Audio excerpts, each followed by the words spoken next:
Good morning. I'm the Reverend Tony Lorenzen, the minister at the Unitarian Universalist Church in Meriden and the Mattituck Unitarian Universalist Society in Woodbury, Connecticut. Our churches share similar missions to nurture spirituality, practice beloved community, and work for racial, economic, and environmental justice. We're glad you're with us this morning.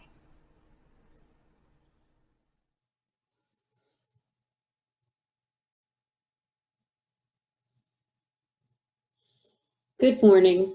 I'm Christine Edelson, leading the service this morning along with Reverend Tony and our Kate McKinney and Lisa Urso. Ann Quackenboss and Alan Doherty will be playing the piano, and Jeff May is our producer. We're grateful you can join us for this online service. We'll be here every Sunday morning at 10:30 for as long as we are unable to hold worship in person at our churches.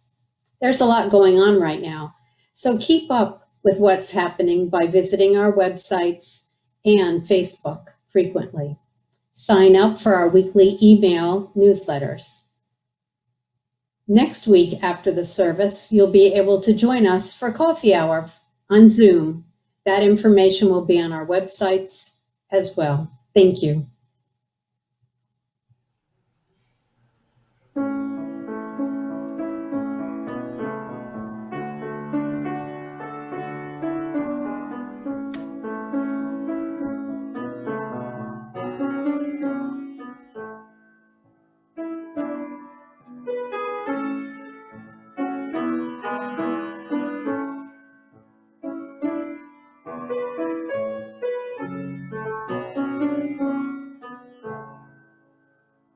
This space here we share in cyberspace is made holy by virtue of our being together in this way. We begin our celebration as we do, being Unitarian Universalists, by lighting the flaming chalice, which is the symbol of our faith tradition. Please join with me, wherever you're at, in saying the words to the chalice lighting, and they'll appear on the screen. May this flame remind us of the common faith we share as Unitarian Universalists and the power of love that comes from its light.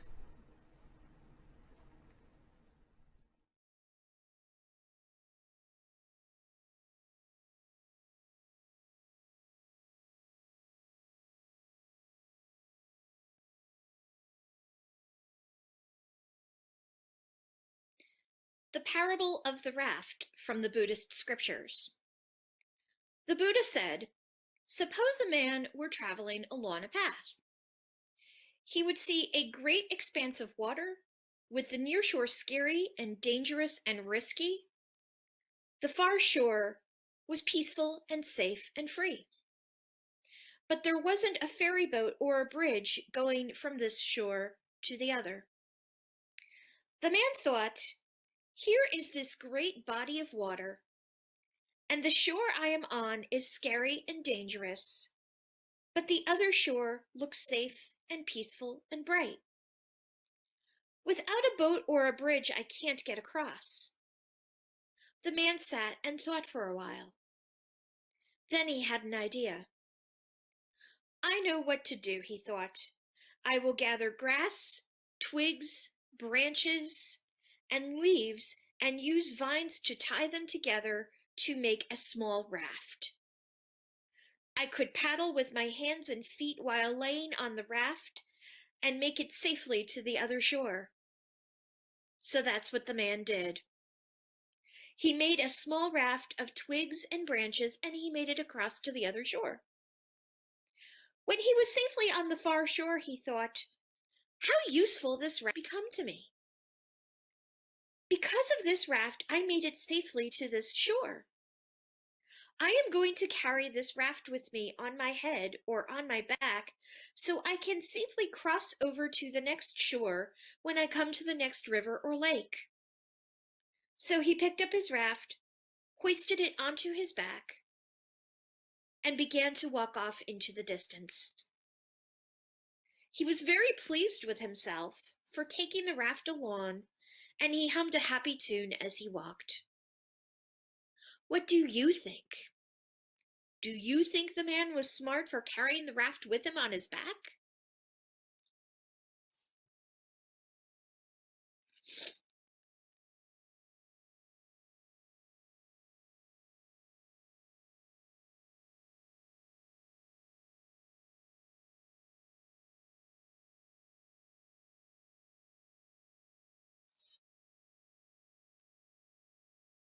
Meriwether Lewis was about to realize the dream of centuries.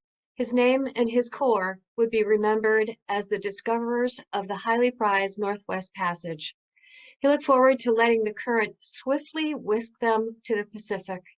They would crest the hill and coast to the finish line. In front of him was not the gentle slope and navigable river, but the Rocky Mountains.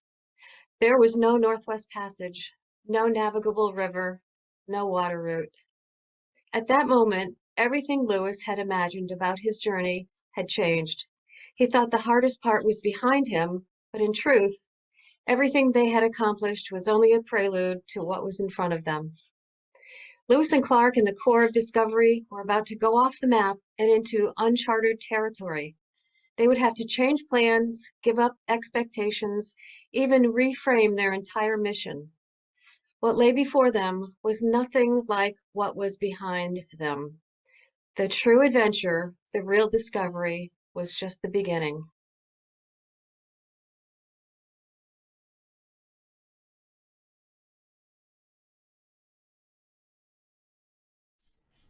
Todd Bolsinger writes his entire book, Canoeing the Mountains, as a type of extended metaphor comparing the Corps of Discovery's obstacles in trying to find a water route to the Pacific Ocean to a modern church leader's situation of not always having the right tools for the task at hand and having to figure out a lot of things as they go along in real time. Lewis and Clark were seeking a Northwest Passage, a water route to connect the eastern and western parts of the North American continent. When they hit the Rocky Mountains, however, the entire plan, maybe even their purpose, was thwarted. There was no water route. They would need to climb and descend and climb and descend, one peak after another in the Rockies for hundreds of miles. It's a long way to carry a canoe. It took them a month and a half at one point to carry the canoes 18 miles. They even tried to use the trees and resources at hand to fashion makeshift wagons to help them. If it were not for a lot of Native American help and guides, they would have been lost. At one point, they almost starved to death in the Bitterroots. When they finally made it to the Pacific coast, they settled in for the winter, and against the advice of their native advisors, they turned back east too early before the snows had fully melted, and they had to give up, retreat, regroup, and wait. But they finally did make it back, and now we know the story of Canoeing the Mountains. A couple other stories to share with you in a similar vein.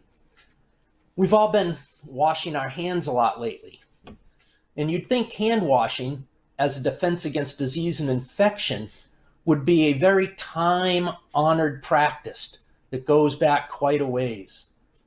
But it's less than 200 years old.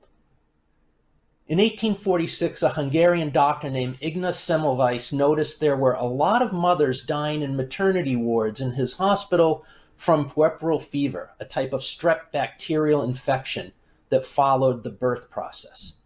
In fact, 5 times as many women died of this in the male doctor-staffed maternity ward than they did in the birthing clinic run by the female midwives.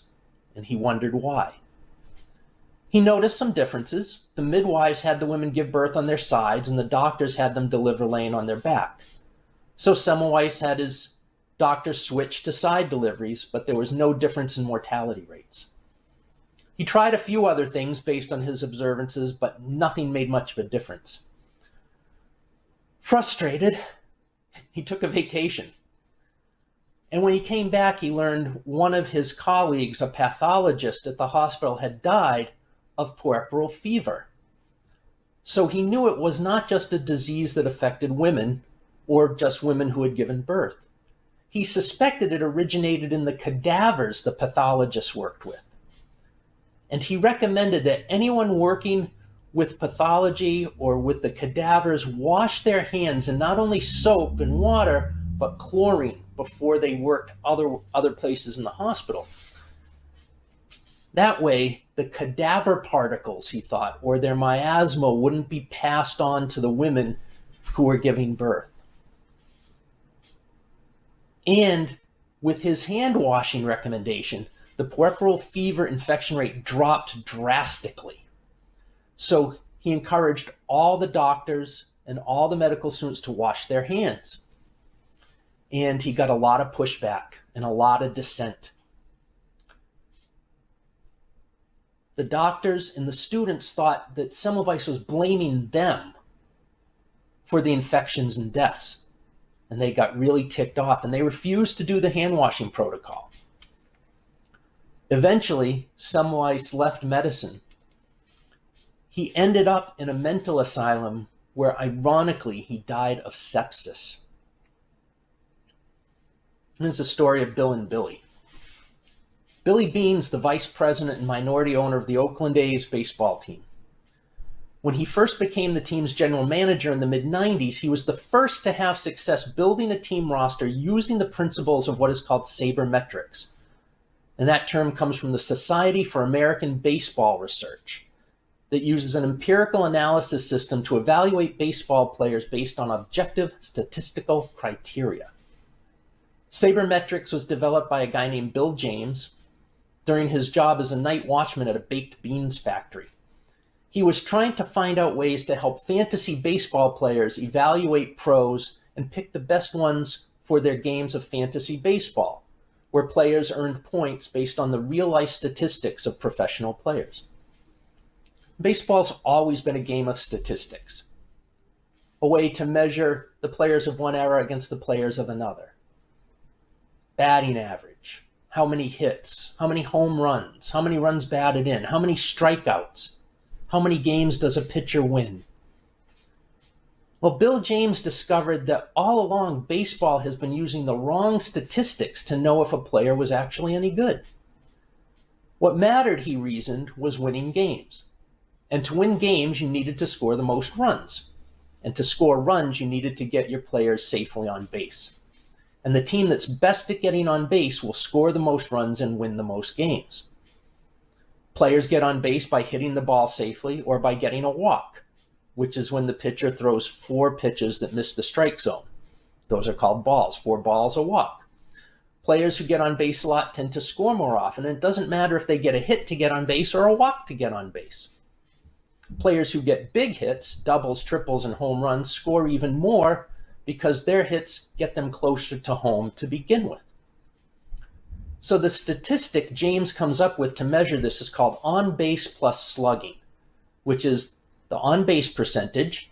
How many times does a player get on base based on the times he comes to the plate, and how many of the hits he gets when he hits safely are doubles, triples, home runs. Billy Beane decided to build his Oakland A's teams full of players with a high OPS score, without regard to their traditional statistics such as their batting average, the number of home runs they hit, and how many bases they stole. He had a reason for doing this. His Oakland A's were one of the poorest teams in professional baseball. They could not afford to buy the best players according to the traditional evaluation of talent. So his team would need bargain players, players they could sign to under market value contracts.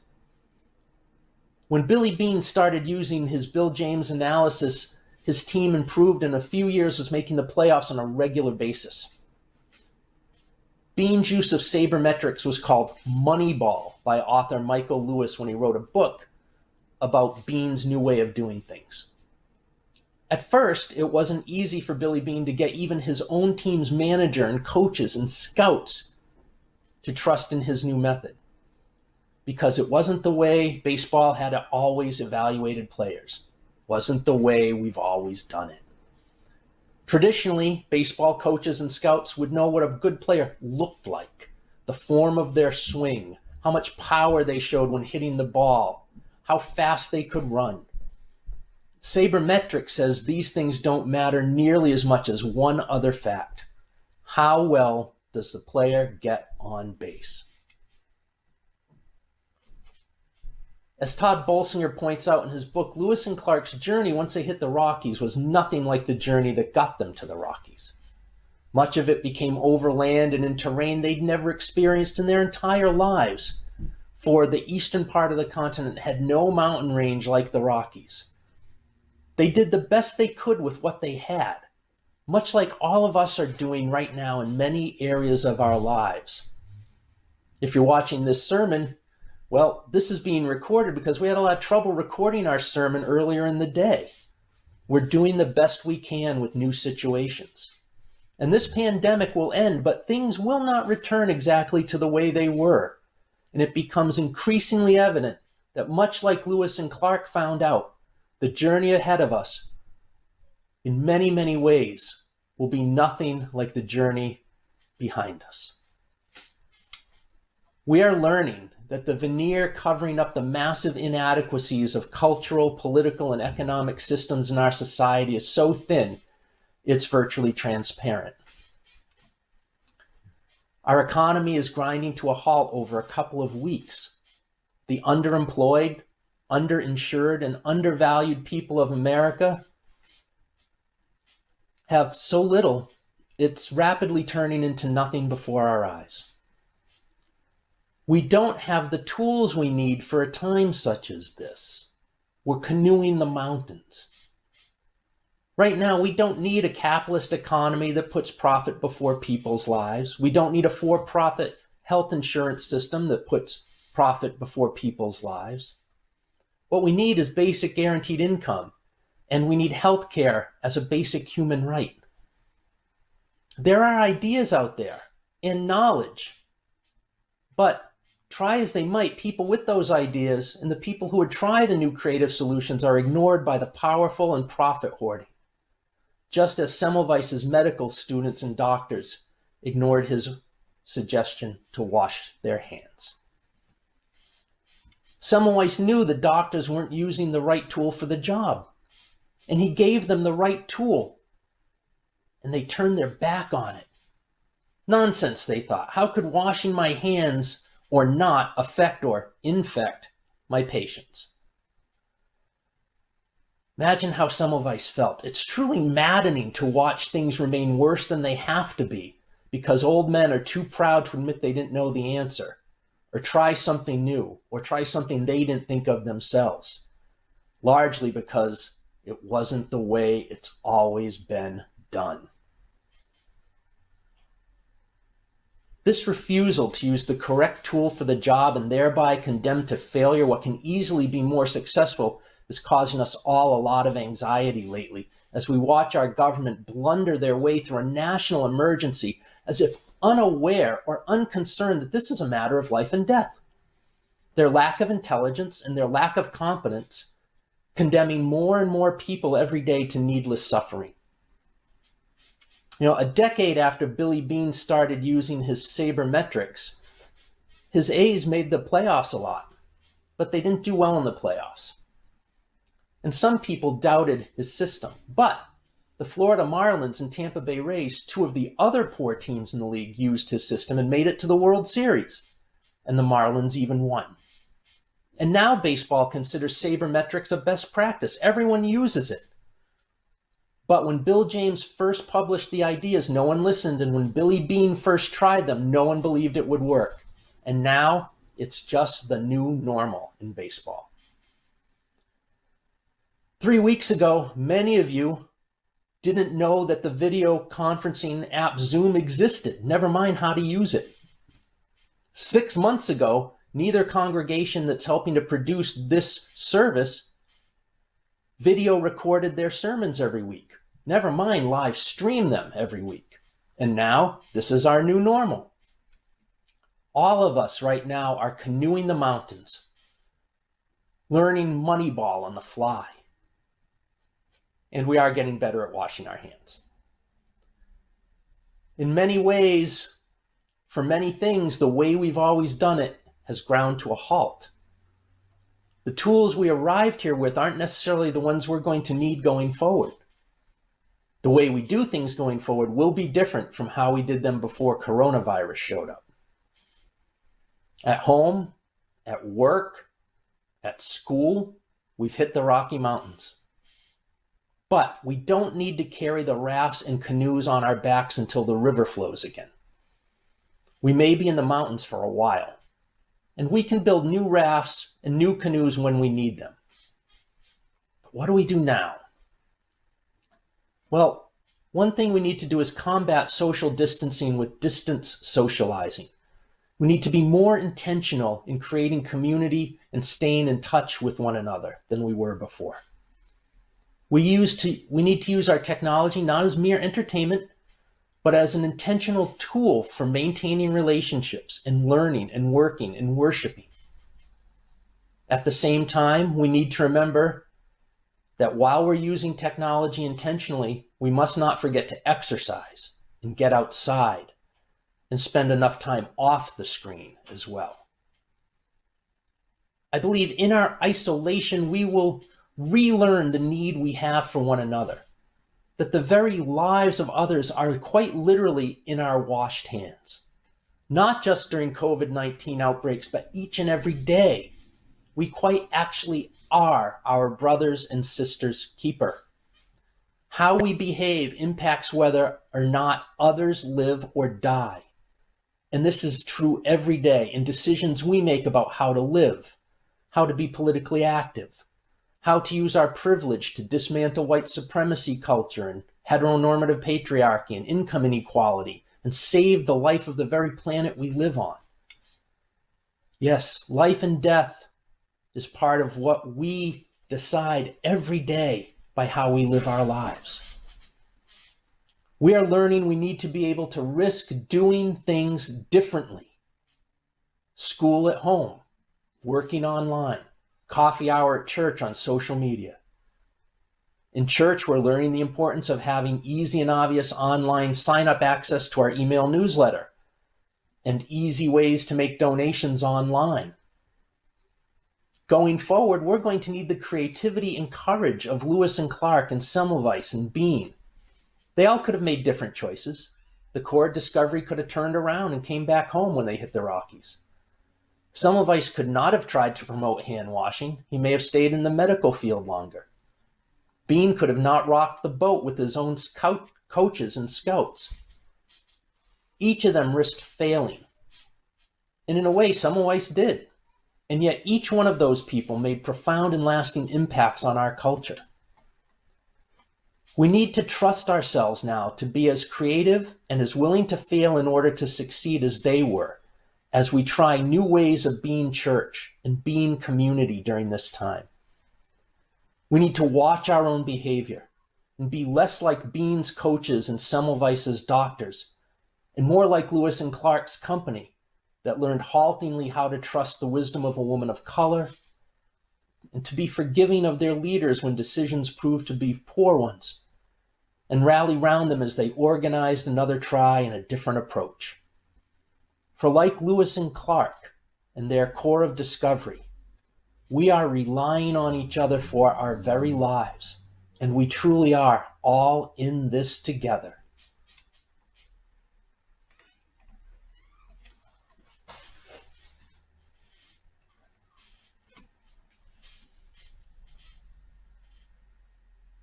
Spirit of life, we gather this morning through wires and waves, signals and secure servers, and yet we are very much together in heart and in spirit. We hold in our hearts this morning Dorothy Farkas, who passed away last week. We offer solidarity of spirit to teachers and counselors and all others trying to serve people online and over the phone. We praise and give thanks to doctors and nurses and essential workers at cash registers and grocery store aisles, in the seats of the driver of trucks. We send patience and support to parents and caregivers. Beloveds, this morning we want to share with you a powerful poem by Brother Richard Hendrick, a Franciscan priest from Ireland. He writes, "Yes, there is fear. Yes, there is isolation. Yes, there is panic buying. Yes, there is sickness. Yes, there is even death. But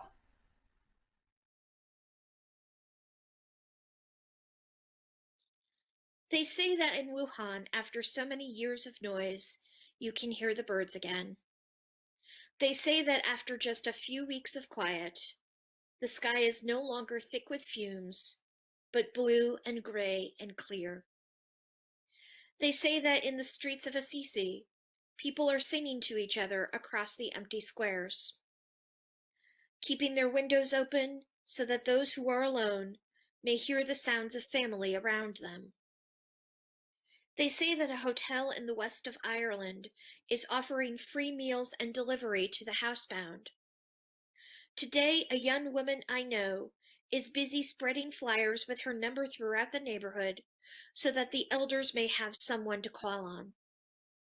Today, churches, synagogues, mosques, and temples are preparing to welcome and shelter the homeless, the sick, the weary.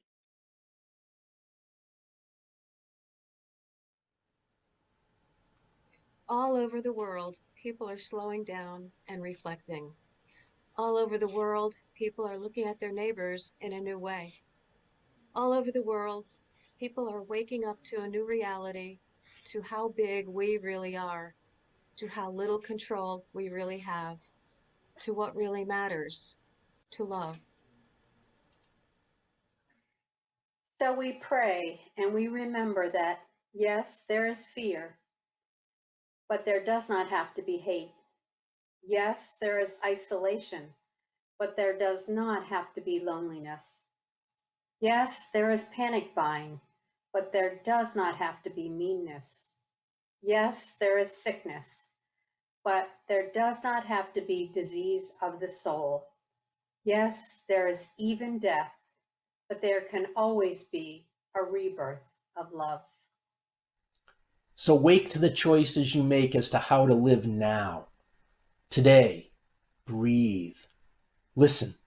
Behind the factory noises of your panic, the birds are singing again. The sky is clearing. Spring is coming. And we are always encompassed by love. Open the windows of your soul, and though you may not be able to touch across the empty square, sing.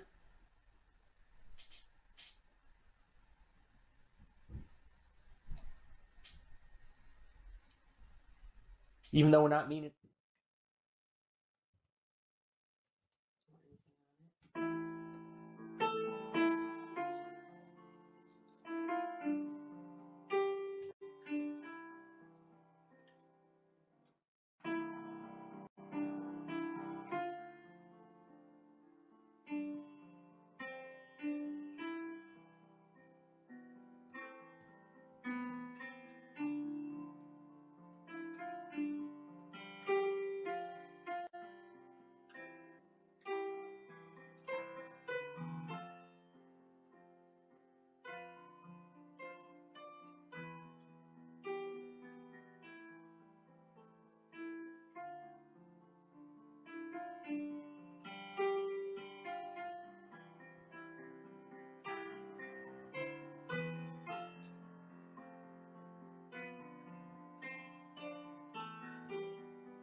Even though we are not gathered in our church buildings, we still need your weekly contributions. We are generous people, and we need you to live into that generosity now. We've made it easy to give online, but if you'd like to mail checks to church, we will happily and gratefully accept them. If you are not a church member or of our congregations, please give, if you can, to support the cost of producing this online service. Thank you.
On Sundays, after the service time, you'll see URLs on our screen here, and you can join those Zoom chat rooms to talk with others. Bring your own coffee.